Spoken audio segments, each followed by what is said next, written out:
Well, what is going on? Welcome back to Clayton Schick Outdoors. Of course, I'm Clayton Schick. This is the beautiful outdoors, and I am still up at Last Mountain Lake, G&S Marina, looking to score some more big mama walleyes. The start was really good. This is video 2 right now. I filmed a short little video here in 4 hours, caught a bunch of nice fish, probably 8 to 10 walleye, a couple beautiful fish. 28 was the biggest, lots of healthy fish. And I thought, you know what, we'll just wrap that video up and we'll start a new one and talk about some different things, because I get asked frequently for my LiveScope settings. So we're gonna talk a little bit about forward-facing sonar, how good LiveScope is, pros, cons, etc., my setup, pole, batteries. We're gonna go through all of that, but we're gonna do it while hopefully catching or connecting with some walleyes. And then at the end of the night, we're gonna go back to G&S Marina, our cabin. We're gonna go have supper, etc. But it's already 3 o'clock. So we got to put some walleyes in the boat. So let's do it. Okay, let's start with tickletail. Tickletail. The old tickletail, looking out 75 feet. Well, 80 feet actually. Wind has calmed down a fair bit since the start of the day. It's beautiful out. The fish were snapping. Things were good. Hopefully we'll continue a bite.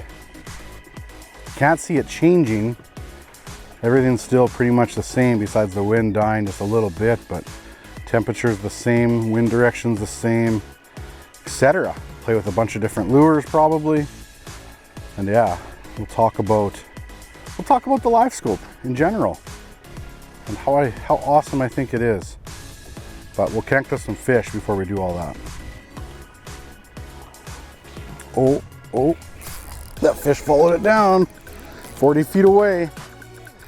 That was awesome. I didn't think I casted to him, but obviously I got it close enough. I like to look out 80 feet forward usually when I'm trying to cast. Not that I won't look out further, but usually it's around that 80 foot is kind of the max I do for the most part.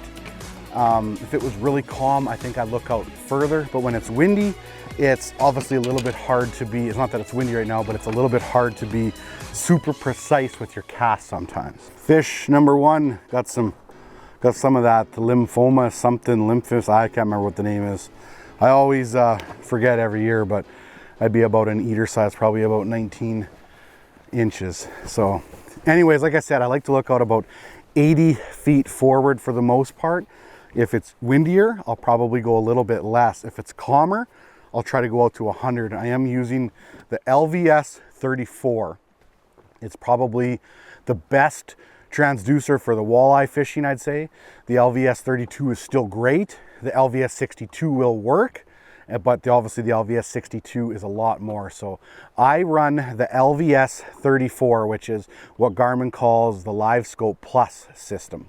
I'm going to continue to kind of look around here and do some casting, but at some point what I'll probably do is anchor up with the Kraken, throw out a slip bobber. That way I can kind of sit down and go through the actual settings and whatnot. We'll try to put a few more fish on the board first, and then we'll get more and more into the settings of the LiveScope.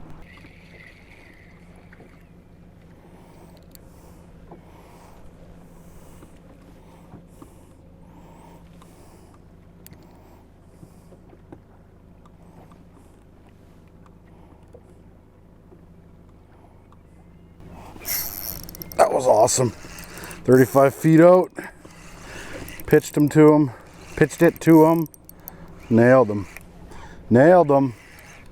These walleyes do not get old, I tell you. I love Last Mountain walleyes. Oh, so good.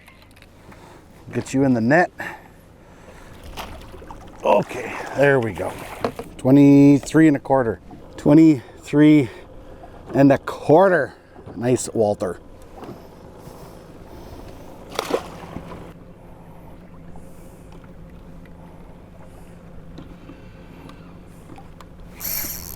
That was really cool. I waited on that fish for a little bit.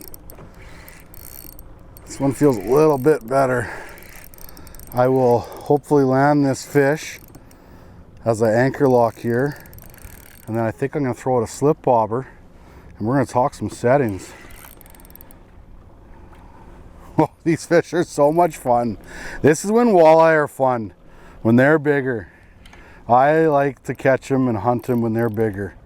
When they're 17 inches, I just want to eat them. When they're this size though, they're like big predators. This is when they're fun. Get up here. So cool. Quick measure. Oh, you know, just a good old 26 incher. Like I said, just a good old 2.6er. Beautiful. Oh, they're fun. Fun, fun, fun. See ya, my friend. Okay, let's get the slip bobber out so we're still fishing and talk some LiveScope settings. So I'm gonna do my best to kind of go through everything, including the hardware and then what I do for the settings. I'll start with the pole. So the pole I've been running now for a couple of seasons is the Arc Lab Motorsport pole. You can get different mounts depending on your boat. You can get a track system. He has a couple different setups. I also use this in the winter with the ice fishing season. He's got a nice little tripod that'll go on, go off. It turns so nice. You can lock it down. It's super solid so it doesn't turn at all. This is the mount that I use for. He's got a couple different options. These are the ones I found the best I like, called the Hercules mount. So it's the Arc Lab pole, the mount, everything like that is sold kind of separately, right? So you have your pole, and then you have your different bracket there, depending on what boat you have, different type of hardware. He does have a nice little shuttle too that I use in the winter, the Arc Lab 5200 series shuttle. But I get asked lots about what pole I run. So there it is. It's always linked in the below in any of the descriptions of the videos, my open water and ice fishing season, Arc Lab Motorsport. He makes really, really good stuff. Another thing I get from him here now I've been trying is this sun visor for my Garmin graph, which is really handy. I've just used it now a couple of times and I'd have a tough time going without it. I'm a huge fan. If you get a bad sun straight on, it's still, obviously you're gonna have that awkward glare, but when you get different sun angles from the side, it is solid. It also is a good block for rain or any splashing. As you can see, I have one on that graph as well in the front. So I think that's kind of what I have for the Arc Lab setup. He has awesome little cool other options and add-ons, like there's a little mount here so my pole sits flush all the way here. He's got these nice little right here, little tool holders. He's got lots of different stuff on the website. I got a horrible sun. There's got lots of different stuff on his website. You can kind of go through it. Arc Lab Motorsports, like I said, linked below. Now, what do I have my Garmin graphs mounted on? Because that is also new now as well. Okay, so I am running a new style of mount from Beatdown Outdoors. They have a bunch of different styles of mounts. This one right here is called the Ultimate Shorty. I'll put my camera down here and kind of use a head camera a little bit. So these mounts are amazing. So a couple different options. One little turn right here. I can pivot it all around. Obviously watch your wires, right? Don't stretch them out too much. Make sure you have enough, but you can pivot, turn. This little knob right here I can turn, and I can lower it and I can raise it. So this is, like I said, the Ultimate Shorty. So that's as high as it goes, but you can get it down really low. And even when you're traveling, you could knock it down here. And then you can go even lower yet by loosening this and going like this. And you can go lower for travel there. This whole base right here, or this whole pole at the base, will come out. I'm not gonna take it out right now because it's just obviously got the graph to it, but I can take out this whole pole. So I have just this black base left and that's it. I have the Ultimate Shorty double stack at the front. Very happy with that. I can get that up higher as well. I'll cover more of that in the future. But Beatdown Outdoors, this is easily the most solid mount that I have seen yet. There's a nice plate that goes underneath, nice and secure. And yeah, I figure with the rough water, with these graphs, why mess around? Like, that is just too much money to mess around with. You're gonna want a solid base, and the ram mounts just didn't cut it. The ram mounts always flopped over, they moved, even no matter how hard you locked them down. These things are solid. They're pricey, I'm not gonna lie, but it's worth the investment for sure.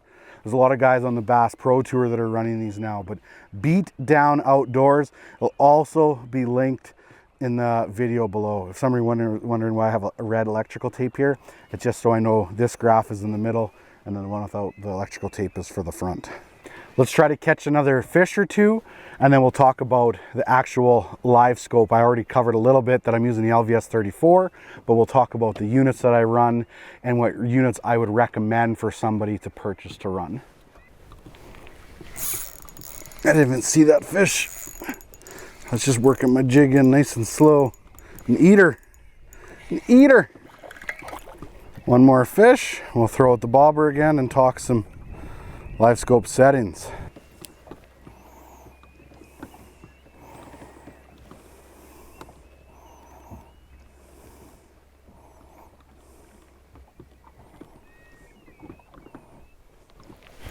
That was awesome. Oh, I can't catch up to him. There we go. That one was suspended pretty high up. Just tossed the old jig in the minnow above him and then reeled it nice and slow. This one's got some weight. The old suspended fish, when it starts to get calm, I find they suspend lots. The wind will take them down lower, but when it gets calm, I find they do suspend quite a bit. Man, I tell you what, I don't know what it is about this lake too. These walleyes fight so much harder than pretty much any other lake that I've fished walleyes on. Beautiful fish. I'm starting to get into the swing of things. I probably don't have to measure every fish, that's for sure. Nice 25.5.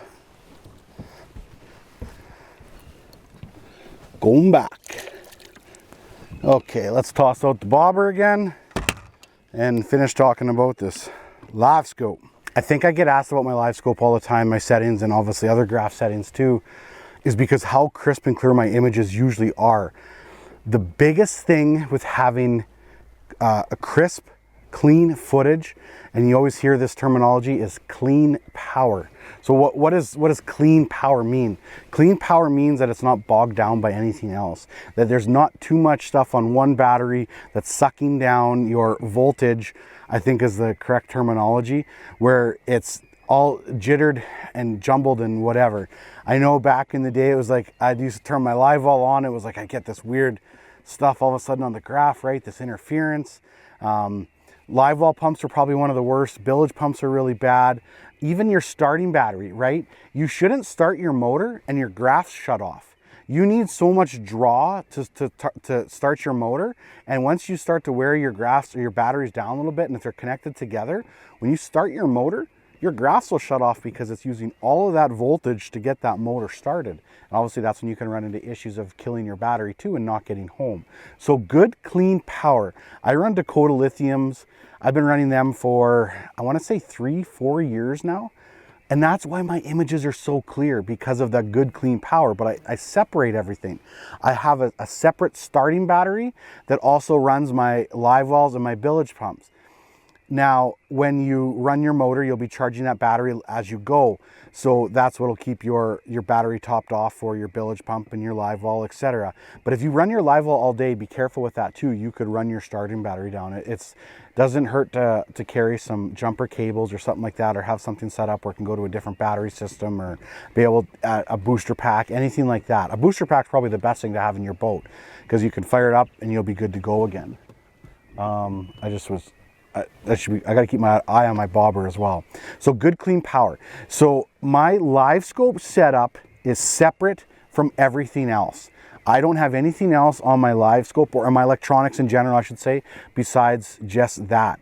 I have one in the command center there that powers those graphs, And then I have a battery here that powers my whole live imaging setup. And then I have another one here that sits in my trolling motor compartment that powers my front graphs. I have mine set up so I can go multiple days without having to charge my boat for when I go to backcountry missions or anything like that where I don't have any power, so I can go 2-3 days. I have overkill of batteries in this boat for sure. I think I have 6 Dakota Lithium 135 amp hours, and it's for a reason, like I said, because I'm not going to always be at a charger every night. You could get away obviously with not having so much, but have your electronics powered separately.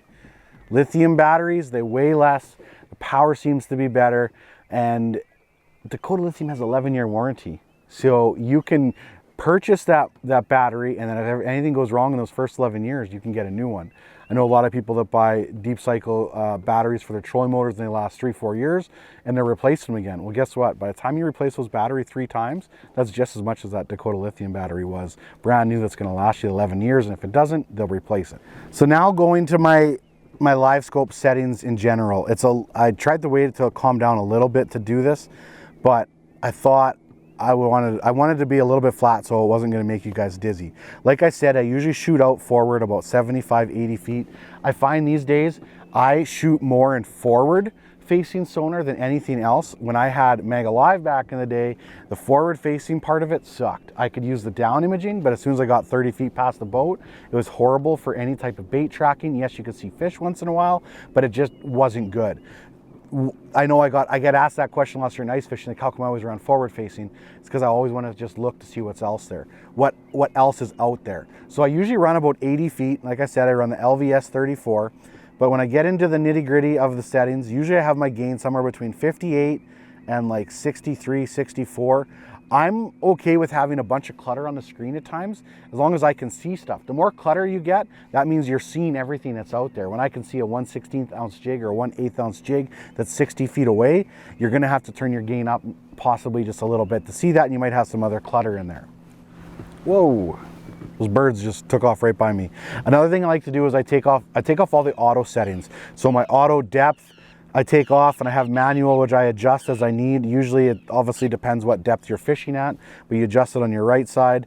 And then on the center there, that's where I'm adjusting how far I can see out in front.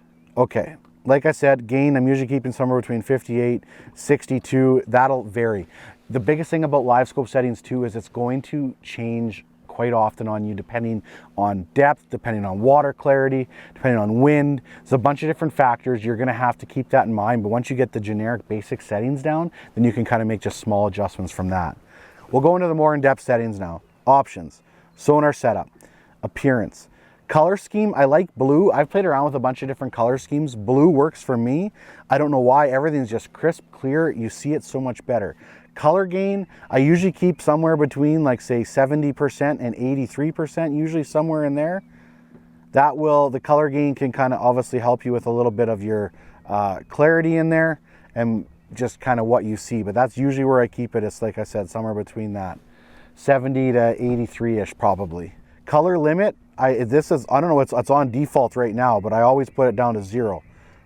Maybe because I had a different graph where appearance, color limit, it's on default, but I usually default maybe is 0. So yeah, color limit I keep right on 0. I used to keep my color limit higher, and the image, I think I was just missing out on a lot of stuff. There was somebody, I think his name was Jason Young, that helped me with some of these settings in the past and was like, hey, try this, try that. And obviously there's other people that they use their settings differently, but this is what I like. Okay, color limit 0. Trails I keep off, bottom fill I also keep off.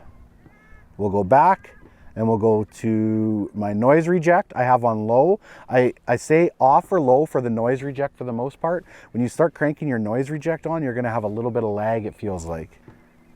Ghost reject, again, that's another thing that I keep off or low. Right now it's on low, and it could definitely depend on too, like what's going on out there.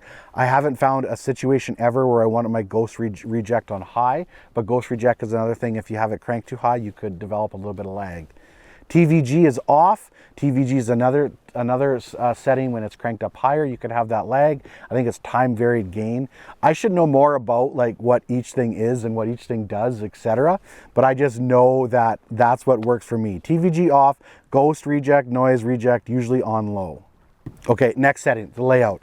I keep a lot of stuff off of the screen just for the filming purposes, like the grid overlay, the depth, water temperature, etc. Just because I can see everything there already, and I can see my lines and kind of see like how far away it is from the top, so I got a good feel for it. The grid overlay though is probably a good thing to keep on if you're fishing, if you're not filming. I think if I was going to fish with it and not film, I would keep that on. Grid overlay is, like I said, would be on if I wasn't filming. If you ever run into a situation where it feels like all of your settings are out of whack and you're like, okay, I just want to get back to the start and just like restart, right? If you touched a bunch of buttons and things aren't working, you can go into Sonar Setup, Installation, and you can go restore Sonar defaults. That will just wipe everything back to what it came from out of the box. You can start fresh and go from there. A lot of times if you press too many buttons, sometimes you can end up in a horrible situation where you're like, what did I do? What is going on? Why is this weird stuff not going? Why is this weird stuff on my screen? The orientation, I always set it when I'm using it. You could do an auto and it will detect where it is, down, forward. I just go on there and I put it into forward, and if I go into down, I'll put it into down. I haven't played a lot with perspective yet, but that is going to be coming in future videos for sure. If you ever get into a weird situation where you have like an awkward, where it's like, it seems like it's going straight down, yet you know that there's no drop off there, that's your pitch angle. You can mess around with your pitch angle like this, and you can kind of figure out to where it needs to be. I find if it default usually works, but if you ever get in that situation where it's like something's not working right, it's just out of whack, go into your pitch default and you can straighten everything out and you can get what should be in line. Maybe you didn't even realize, but maybe your transducer kind of went a couple clicks either way and it's giving you errors there, so check that first. Not an error, but it's giving you a misreading because of that, so check that first. But you can always mess around with your pitch angle to get it kind of level and how it should be sitting. If it's usually when you're like, I know it's deeper over there, yet it's showing it shallower, just change your pitch angle. Like I said, overlay data, depth, water temp, unit voltage, speed, time of day. I have those off only for the whole filming purposes. They could obviously be useful, but also too, when you have all those numbers up in the left-hand corner and you have a high flyer up there, it could take away from seeing those fish that are like super suspended close to the boat. I think the biggest thing with the whole LiveScope stuff is just take time. Don't just go out there and necessarily just fish. Spend some time with it and practice casting. You know, get used to like what's 50 feet away, what's 60 feet away. The more, the better you can get with your unit, the better fisherman that you're going to become. I know there's a whole talk of live forward-facing sonar, ruins fisheries, blah, blah, blah. You know what? It's an unreal tool, and it's something that we do have to be cautious of and use it respectfully. I'm saying, like, don't go over harvest, right? But the funny thing is the people that are over harvesting are going to do it without the LiveScope, with or without. It's the fisheries where it's hurting the fisheries isn't the unit's fault, isn't the forward-facing sonar. It's the person. It has nothing to do with the whole technology. Myself, I love the technology because I can learn so much more what's going on. It's a way to be more active. I have loved the last 2 years with the LiveScope of actually being able to like sit at the front of my boat with the seat and like go down a shoreline and cast to them. Walleye fishing has become super fun instead of always just vertical jigging or pulling a bottom bouncer or anything like that. Walleye fishing for me has gotten so much funner because of forward-facing sonar. Can I catch fish without sonar, without forward-facing sonar? 100% I can. Do I want to? Not really, because I enjoy this so much. And to each their own. If somebody doesn't like it, then just leave them alone. Let them do their thing. It doesn't matter. You don't need to go in the comments and go, that ruins fisheries. That's not even fishing. I can't believe that. Technology. Who cares? Leave them alone. You do your thing. Bob will do his thing, right? Just, that's the way it should be. As far as technology and fishing goes, this is probably like the greatest advancement to further our knowledge about fishing. Fishing for suspended fish now is so good. Seeing exactly where my cranks are at any given time, amazing. Seeing how fish react, so good. It's an awesome tool. If I miss something about the whole settings and you're curious about it, leave it in the comments below in this video and I'll try to bring it up in the future. I know there was probably more I wanted to talk about and I probably should have kept some notes, but I think I kind of covered it all. I think actually I haven't covered it all. One other thing too, so I use the GPS map 8612. The reason why I use these units is for the screen recording. If I wasn't screen recording on them, I would be running the Echo Map Ultra 12-inch or the 10-inch screen. They're so slick, they're so quick. Like, look at this, this unit blows my mind. Okay, I want to take it off the boat for the end of the night, like this, done. That's it, it's finished. I could take it home. It's so slick. You can leave everything in there. It's amazing how quick it is. I'm more I'm more impressed with that unit than any other unit I've ever used before, and that's just for the fact that it's so handy, it's so quick, it's so small. Once Garmin figures out how to run the HDMI stuff to do the screen recording like I do on the Avrometer recorder, you'll probably see all Echo maps in here. But I run the GPS map for the strictly the being able to capture and bring better footage for the videos. One more thing I didn't cover, you should really do a compass calibration. I haven't done it on this unit yet.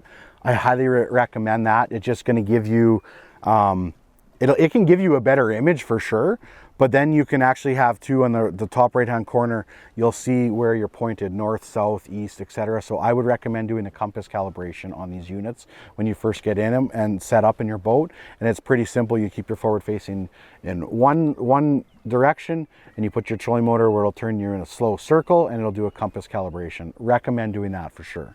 Okay, I think that covers everything. Like I said, if there's something I didn't cover that you'd like more information about, leave it in the comments and I'll try to answer it in a question below. I think that kind of covered everything. I think for the most part, just spend time with your unit, get to know it. There's no setting that is the same for any lake. A couple of the key things though is color limit off, watch your TVG, your ghost reject, and your noise reject, because they can give you some lag at times. And yeah, it kind of covers everything, I think. There's probably stuff I left out for sure.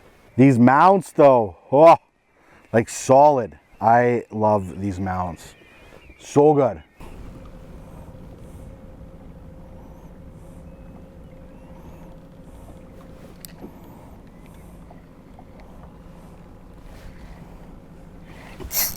That was way out there. 75 feet. I got to it. I could tell right away it went down.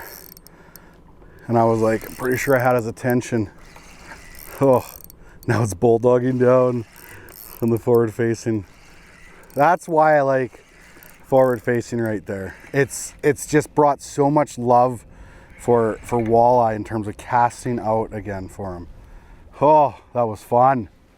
I love setting hooks. Gorgeous. Gorgeous walleye, probably 23-ish, maybe 24. Don't forget to retie once in a while.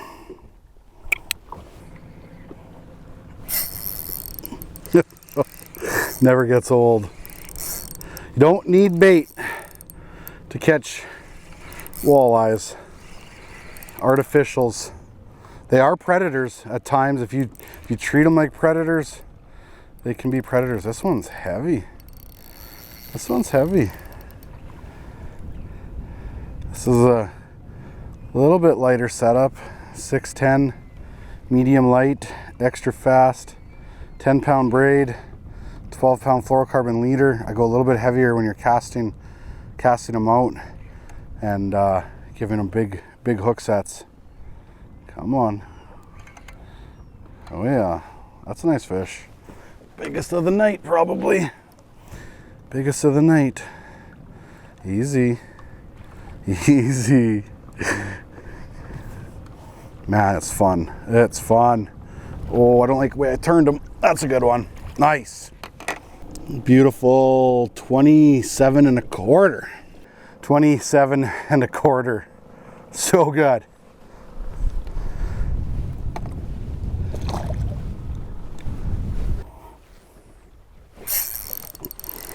Right on the bottom. This little jerk minnow's been hot. Hot. Jerk minnow junior, I think. Maybe just jerk minnow. Jerk minnow, it's 4-inch one. won't even show you off, but a nice 21, 22 incher.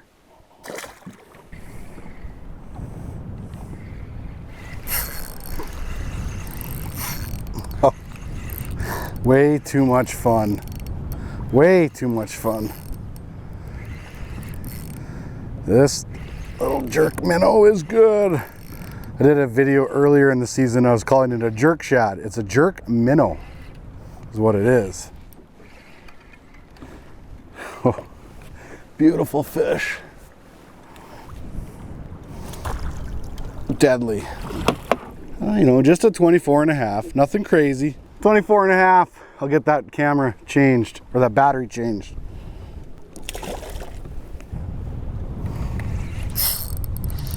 It's harder, definitely, when you're pitching sideways. Like with the side wind, it's always easier to pitch out with forward facing sonar, like at 50, 70 feet, when you cast in front of the boat, like into the wind, or straight with the wind. It's always easier when you get that little bit of a line sway. Sometimes it takes you a little bit longer to detect that bite, and a little bit harder to kind of work your bait in as well. With straight into the wind or straight with the wind. Those are your two best options. Nice fish. A nice 25 3/4.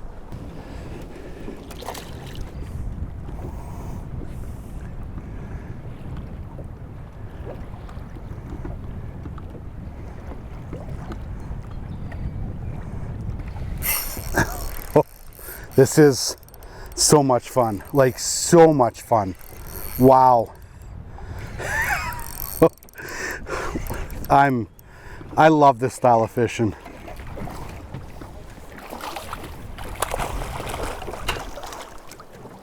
Okay, about a 22 incher, going home. This is the weapon right now. It's a 4-inch jerk minnow junior from Clayton's. And this is, it looks like I got to sharpen that hook, maybe hit some rocks. And this is a 1/4 ounce Clayton swim bait jig. It's good for those bigger walleye. Really, really sturdy shank right there. I thought bananas are supposed to be bad luck when you're fishing. Huh. Yeah, I don't think so. That didn't take long. Again, double to double. What cool colors. Holy smokes. Well, as you can see, I am off the water. It's almost 8 o'clock. I could have fished a little bit longer, but I wanted to get food from Mama Bear's Den today, and they close at 8. And I phoned in, which is awesome. You can do a call in and then pick it up right as the doors are closing, basically. So, and I even believe they'll deliver it down to the dock as well. So this is awesome. I'm in cabin number 8 right here. And yeah. Just gonna enjoy my evening, maybe watch some playoff hockey on my phone, something like that, and get a few things ready in the boat. I don't have to charge anything because, like I mentioned in this video, I have ample amount of battery to go 2 days. And yeah, today was awesome. I'm not gonna lie, it was piles of fun. Got 2 videos filmed. The next video, which will be my day tomorrow, I'm gonna go for a top 5 challenge and just make 1 video and go hard. We'll get up nice and early and fish for some walleyes. Carter and McKenna are coming with his boat, so hopefully they can catch a couple as well. All in all, great day. Thank you as always, GNS, for having me. I love it here. If you don't have a boat and you wanna go fish Last Mountain, they do guided trips. And I recommend it highly to come here and experience this walleye bite.